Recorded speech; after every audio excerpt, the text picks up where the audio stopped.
Esto es generalmente conocido como inflación, y la inflación es esencialmente un impuesto escondido al público. What is the advice that you generally get? And that is inflate the currency. They don't say debase the currency. They don't say devalue the currency. They don't say cheat the people who are saved. They say lower the interest rates. The real deception is when we distort the value of money, when we create money out of thin air. We have no savings, and yet there's so-called capital. So my question boils down to this. How in the world can we expect to solve the problems of inflation, that is, the increase in the supply of money, with more inflation? Por supuesto, no se puede. El sistema de expansión monetaria de la reserva fraccionaria es inherentemente inflacionario, pues el acto de expandir las reservas monetarias sin haber una expansión proporcional de bienes y servicios en la economía siempre devaluará la moneda. De hecho, la mirada rápida de los valores históricos del dólar versus las reservas monetarias definitivamente reflejan este punto, pues la relación inversa es obvia. Un dólar en 1913 requirió 21,60 dólares en 2007 para igualar valor. Eso es una devaluación del 96% desde que la Reserva Federal existe. Ahora, si esta realidad de inflación inherente y perpetua parece absurda y económicamente autofrustrante, sostenga esa idea, porque absurdo se queda corto con respecto a cómo opera en verdad nuestro sistema financiero. Ya que en nuestro sistema financiero, el dinero es deuda, y la deuda es dinero. Aquí tenemos una gráfica de las reservas monetarias desde 1950 al 2006. Y aquí tenemos otra gráfica de la deuda nacional para el mismo periodo. Qué interesante que es que las tendencias son virtualmente las mismas, pues cuanto más dinero hay, más deuda hay. Cuanta más deuda hay, más dinero hay. Para ponerlo de otra manera, cada dólar en tu billetera es debido a alguien más por alguien más. Porque recuerda, la única manera de que el dinero pueda nacer es de los préstamos. Por tanto, si todos en el país fuesen capaces de pagar todas sus deudas, incluido el gobierno, no habría ni un dólar en circulación.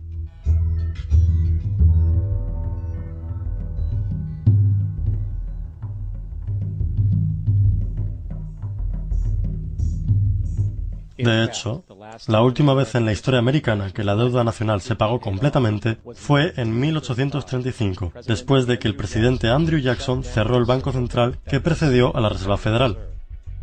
De hecho, la plataforma política entera de Jackson giró esencialmente alrededor de su compromiso de cerrar el Banco Central, declarando en el momento: los esfuerzos descarados que el presente banco hizo para controlar el gobierno son premoniciones del destino que le espera al pueblo americano si son engañados por la perpetuación de esta institución o del establecimiento de cualquiera como esta. Desafortunadamente, este mensaje vivió poco, y los banqueros internacionales tuvieron éxito en instalar otro banco central en 1913, la Reserva Federal. Y mientras exista esta institución, la deuda perpetua está garantizada. Pues bien, hasta ahora hemos discutido la realidad de que el dinero se crea de deuda a través de préstamos. Estos préstamos se basan en las reservas bancarias y las reservas derivan de los depósitos. Y a través de este sistema de reserva fraccionada, cada depósito puede crear 9 veces su valor original. En consecuencia, devaluando las reservas de dinero existentes, elevando los precios en la sociedad. Y como todo este dinero se crea a partir de deuda y se circula al azar a través del comercio, la gente se puede desprender de sus deudas originales. Y existe un desequilibrio donde gente se ve forzada a competir por trabajo para poder atrapar suficiente dinero del circulante para cubrir sus costos de vida. Tan disfuncional y retrógrado como esto pueda parecer, todavía hay una cosa que omitimos en esta ecuación. Y es este elemento de la estructura el que revela la verdadera naturaleza fraudulenta del sistema mismo: la aplicación de interés. Cuando el gobierno pide prestado a la Fed, o cuando una persona pide prestado a un banco, este casi siempre tiene que ser pagado de vuelta con un interés bruto. En otras palabras, casi cada dólar que existe eventualmente debe ser devuelto al banco también con un interés pagado. Pero si todo el dinero está siendo prestado desde el Banco Central y es expandido por los bancos comerciales a través de préstamos, solo a lo que nos estamos pudiendo referir como el principal está siendo creado en las reservas monetarias. Y entonces, ¿dónde está el dinero para cubrir todos los intereses cargados? En ningún lugar. No existe. Las ramificaciones de esto son asombrosas, pues la cantidad de dinero que se debe a los bancos siempre excederá la cantidad de dinero disponible en circulación. Por eso, la inflación es una constante en la economía, pues siempre se necesitará nuevo dinero para ayudar a cubrir el déficit perpetuo construido en el sistema, causado por la necesidad de pagar el interés. Lo que también significa es que matemáticamente las cesaciones de pago y las bancarrotas se construyen literalmente con el sistema, y siempre habrá bolsillos pobres de la sociedad que se quedan con la vara más corta. Una analogía sería el juego de las sillas musicales, pues cuando la música para, alguien se queda fuera hasta secarse. Y ese es el punto. Transfiere riqueza real invariablemente de los individuos hacia los bancos. Pues, si eres incapaz de pagar tu hipoteca, ellos tomarán tu propiedad. Esto es particularmente enfurecedor cuando te das cuenta de que no solo es inevitable cesar los pagos, gracias a la práctica de la reserva fraccional, sino también por el hecho de que el dinero que el banco te prestó ni siquiera existía legalmente en primer lugar. En 1969 hubo un caso en la corte de Minnesota involucrando a un hombre llamado Jerome Daly, quien estaba apelando la ejecución de su casa a manos del banco que proveyó el préstamo para comprarla. Su argumento era que el contrato hipotecario requería que ambas partes, siendo él y el banco, ambas pusieran una forma legítima de propiedad para el intercambio. En jerga legal, esto se llama consideración. El señor Daly explicó que el dinero no era de hecho propiedad del banco, pues fue creado de la nada tan pronto como fue firmado el acuerdo. ¿Recuerda lo que decía Mecánica Moderna del Dinero acerca de los préstamos? Lo que hacen cuando prestan es aceptar pagarés a cambio de créditos. Las reservas no cambian por las transacciones prestatarias, pero los créditos depositados constituyen nuevas adiciones al total de depósitos del sistema bancario. En otras palabras, el dinero no vino de sus activos existentes. El banco simplemente lo está inventando. No pone nada de su propiedad, excepto por una responsabilidad teórica en un papel. Mientras progresó el caso, declaró el presidente del banco, el señor Morgan, y en el memorándum personal, el juez recordó que el demandante presidente del banco admitió que, en combinación con el Banco de la Reserva Federal, crearon el dinero y créditos en sus libros por entradas de contabilidad. El dinero y crédito primero entró en existencia cuando ellos lo crearon. El señor Morgan admitió que no existía ninguna ley o estatuto que le diera el derecho de hacerlo. Debe existir una consideración legal y ser ofrecida para apoyar la nota de crédito. El jurado encontró que no había una consideración legal y yo estoy de acuerdo.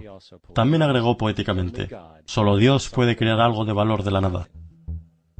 Y con esta revelación, la corte rechazó el pedido de ejecución del banco, y Daly mantuvo su hogar.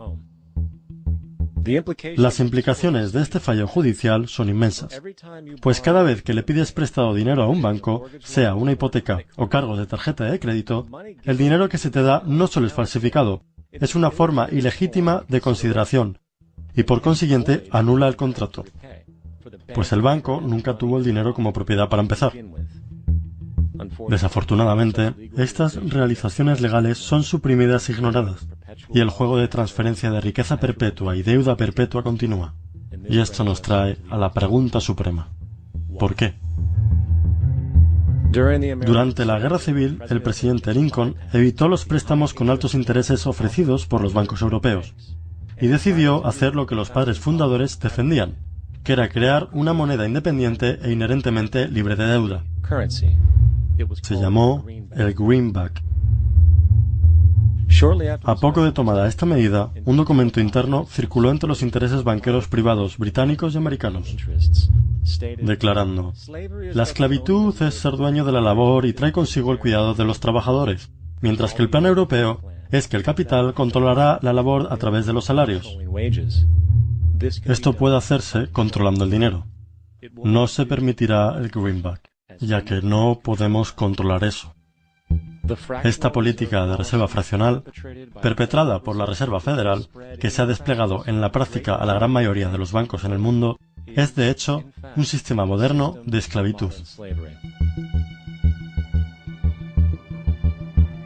Piénsenlo. El dinero se crea de la deuda. ¿Qué hace la gente cuando está endeudada? Se presentan a un empleo para pagarla. Pero si el dinero solo se puede crear de los préstamos, ¿cómo puede la sociedad librarse alguna vez de la deuda? No puede. Y ese es el punto. Y es el miedo de perder sus activos asociada con la lucha por mantenerse, con la deuda e inflación perpetuas inherentes en el sistema, acrecentado por la escasez inescapable dentro del suministro monetario mismo, creado por el interés que nunca se puede pagar, que mantiene el salario esclavo alineado, corriendo en la rueda de hámster con otros millones, en efecto, dándole poder a un imperio que verdaderamente beneficia solo a la élite en la punta de la pirámide.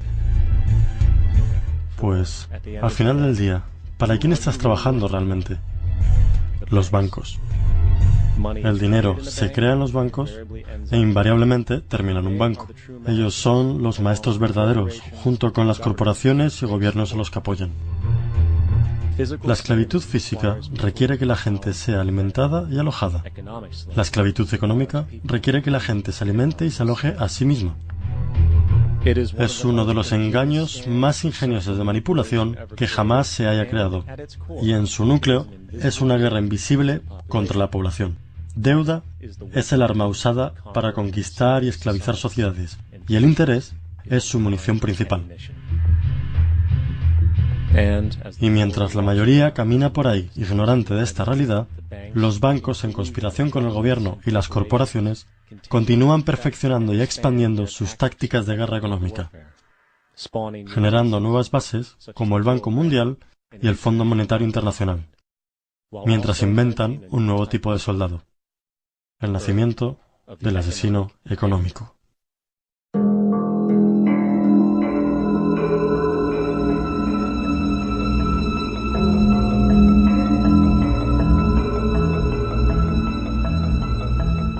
Nosotros, los asesinos económicos, hemos sido realmente los responsables de crear este primer imperio global, y trabajamos de muchas maneras diferentes. Pero quizás la más común es que identificamos a un país que tiene recursos que nuestras corporaciones codician, como petróleo. Entonces, concretamos un gran préstamo a ese país desde el Banco Mundial o una de sus organizaciones hermanas. Pero el dinero nunca va realmente al país. En cambio, va a nuestras grandes corporaciones para fabricar proyectos de infraestructura en ese país, plantas de energía, parques industriales, puertos, cosas que benefician a unas pocas personas ricas en ese país, además de nuestras corporaciones. Pero en realidad no ayuda a la mayoría de la gente para nada. Sin embargo, esa gente, el país entero, queda soportando una deuda enorme. Es una deuda tan grande que no la pueden pagar. Y eso es parte del plan. No pueden pagarla. Y entonces en algún momento volvemos y les decimos, escuchen, nos deben un montón de dinero, no pueden pagar su deuda, así que véndanos su petróleo muy barato a nuestras compañías petroleras. Permítanos construir una base militar en su país. O envíen tropas en apoyo a las nuestras en algún lugar del mundo como Irak, o voten con nosotros en la próxima votación de las Naciones Unidas, hacer que privaticen sus compañías eléctricas y que privaticen su sistema de agua corriente y desagües, y se los vendan a corporaciones norteamericanas u otras corporaciones multinacionales. Y hay una nube total, y es tan típico la manera en que trabajan el Banco Mundial y el FMI, ellos endeudan a un país, y es una deuda tan grande que no pueden pagar. Y entonces les ofrecemos refinanciar esa deuda y pagar aún más interés.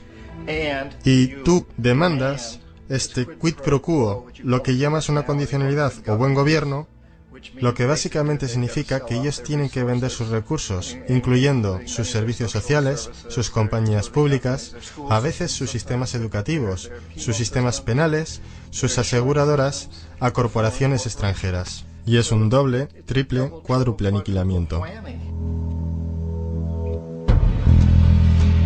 El precedente de asesino económico empezó realmente en los años 50, cuando Mossadegh, elegido democráticamente, que fue elegido en Irán, él fue considerado una esperanza para la democracia, en Oriente Medio y en todo el mundo. Fue el hombre del año en la revista Magazine. Pero una de las cosas que trajo y comenzó a implementar era la idea de que las compañías petroleras extranjeras tenían que pagarle al pueblo iraní mucho más por el petróleo que sacaban de Irán, y el pueblo iraní debería beneficiarse de su propio petróleo.